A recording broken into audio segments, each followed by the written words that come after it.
Mapalad tayo sa ngayon sapagkat ating makakasama via Zoom ang ating konsul doon mula sa Embahada ng Pilipinas na nakabase sa kabisira ng Bukuta o siyudad ng Bogota, Colombia sa pamamagitan ni Consul Judy Rason. Consul Judy Rason, isang magandang umaga po mula dito sa bahagi ng Pilipinas. Sa inyo at sa lahat po ng nakikinig sa Bombo Radio Cagayan de Oro. Madam Consul Judy Rason, by the way, anong oras na ngayon dyan sa bahagi po ng Colombia? Ngayon po ay alas 7:11 na ng gabi. Ano ba yan? So, ibig sabihin na advance tayo dito sa Pilipinas ng ilang oras? Opo, bali isang araw po kayong advance sa amin. Okay. Kaya pala ibang ano. Anyway, Consul Judy Rason, unang-una ma'am, kung gusto natin makumusta as to kasapagkat yung ating consul ay nakabase dyan sa Colombia but covered natin yung area ng Venezuela na mayroon ngayong medyo problema.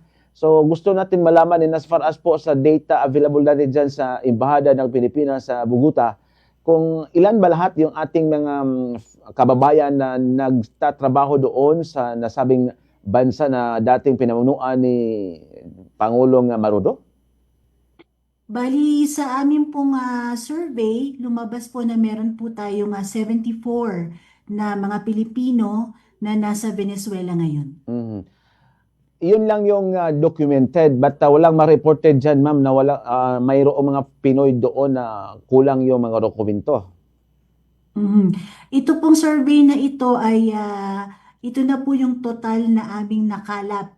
So kung meron pa po, hinihiyakot po namin sila na makipag-ugnayan sa embassy. Oh, okay. Yes, thank you for that answer, Consul Rason. Now, yes, sa usaping ganito ngayon na mayroong binanggit na US intervention sa Venezuela, may napaulat ba natin dyan na mayroong mga ilang Pinoy na parang pumanig sa administrasyon ng dating Pangulong Marudo or nasa side po ng ating political opposition? Ang importante po kasi sa amin ngayon sa embahada, lalo na sa mga panahon na ito, ay magbigay po tayo ng karampatang assistance at mamonitor po yung kanilang sitwasyon. So yung kanila pong mga political beliefs ay hindi po importante sa atin sa pagbibigay ng tulong. Oh, okay. But of course, since day one, ay parang nakatutok na yung atensyon ng ating embahada dyan sa Pilipinas, doon sa Venezuela, sapagkat hindi man lang ito dati, noong Sabado lang, parang conclusive action naman yung nangyari. But even noong nakaraang last quarter ng 2025, ay may action taken na po yung Amerika doon. So, wala po tayong napaulat na may mga Pinoy na nalagay sa alanganin ang kanilang sitwasyon doon na Consul? Opo, sa awa po ng Diyos, wala pong nasaktan o kung ano mang nangyari sa kanila. Lahat po sila ay safe, lalo na po nung Sabado. Wala po tayong nakuhang report na meron pong nasaktan. Okay, with this, mayroon ba tayong isinagawa na mga assessment kung kailangan ba nating ilikas pansamantala yung ating ilang mga kababayan doon na nandoon sa Venezuela, given this US intervention, baka mayroong mga possible na mga escalation sapagkat alam naman natin na may mga dalawang panig ito, yung mga pro at mga anti-Marudo political group, ma'am. Actually po, simula po nung nakaraang mga buwan, nagmo-monitor na po tayo dito sa embahada at in fact, nagpunta pa po ang representatives natin doon para po mag-conduct ng consular outreach at makipag-usap po sa ating mga Filipino community. So far, even yesterday, wala naman pong nagre-request ng repatriation or evacuation. Dahil nga po ayon sa kanila ay nasa mga safe naman po sila na lugar. Okay. So sa ibang mga pananaw din at usapin or even mga katanungan natin dito, Consul Rason, ma'am, ano ba ang maaaring panindigan ng Pilipinas? Nasa in neutral side ba tayo or parang saan ang mas matimbang yun yung ating pinapanigan. Despite na parang umani ito ng magkaibang reaksyon ngayon sa international community ang ginawang US intervention sa isang sovereign country katulad ng Venezuela. Mhm. Sa ngayon po ay napakaaga pa po para magbigay ng konklusyon or opinion. Marami pa pong maaaring mangyari sa mga susunod na araw. So, ang pinaka-importante po na gawin natin ngayon ay i-monitor continuously yung mga social, security and political developments at lalong-lalo na po yung makakaapekto na sitwasyon sa ating mga kababayan sa Venezuela. Mhm. At of course, hindi rin natin masabi or premature din sabihin natin na yung ating gobyerno, through sa representation po natin dyan sa bahagi ng Colombia, ay parang nag-submit tayo as to the legal charges o parang pumapabor tayo sa legal claim ng Amerika na mayroong legal charges against Marudo na maaring maglagay sa ating mga kababayan dyan sa alanganin na katayuan. Ang importante ngayon, sir, is that yung ating pong mga kababayan ay safe. As I said earlier, napakahirap pong magbigay ng mga conclusion at this point. Ay importante po ang continuous talaga ang ating pagsubaybay sa mga pangyayari. Oh, okay.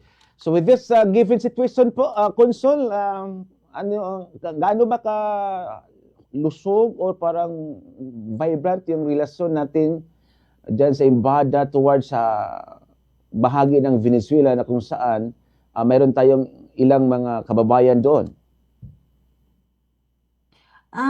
With respect to our relations, tama po ba ang aking narinig? Yes, ma'am. Yes, ma'am. Tayo po ay meron na pong mahigit 57 years na diplomatic relations sa Venezuela. Okay. So, sa ngayon po, mas maganda po na patuloy muna nating i-monitor yung situation at kung ano man po ang maging instruction sa atin ng Department of Foreign Affairs, ayan po ang ating sasagawa. So, ito pala ang dapat natin tandaan kasi magkanong taon na yon, ma'am? 57 years diplomatic relations. So, talagang dapat matimbang yung ating mga aksyon na gagawin, no? Sapagkat both countries, US and Venezuela, ay may good standing relations pala yung Pilipinas natin. Yes, ma'am? Yes po. So, ang importante po, as I said, is we continue to monitor and then yung ating pong mga kababayan ay patuloy na safe dahil hindi po madali na magkaroon ng conclusion simply because it happened in one day. Okay. Lastly mo, ma'am, kasi alam natin na mayroon pa kayong maraming mga gawain dyan. On behalf na lang sa ating embahada na Pilipinas, ano yung ating mga mensahe sa ating mga kababayan na naparito o na naririto sa ating mahal na bayang Pilipinas na nakatuon din dyan sa kalagayan ng Venezuela, ma'am? Opo, bali ina-assure po namin kayo na meron po kaming open communication line with our Filipinos in Venezuela. In fact, we have a group chat at doon po ay napaka-aktibo ng ating palitan ng mga mensahe. Sila po ay nagbibigay sa atin ng updates. Kami naman po ay nagbibigay ng advisory. Ito rin po ang magiging tulay natin kung sakasakali na sila ay mahihinging tulong sa embahada. Ina-assure po natin na nakahanda po ang embassy, ang Department of Foreign Affairs at ang mga partner agencies natin na magbigay ng kaukulang tulong pagdating po nung pangangailangan na yan.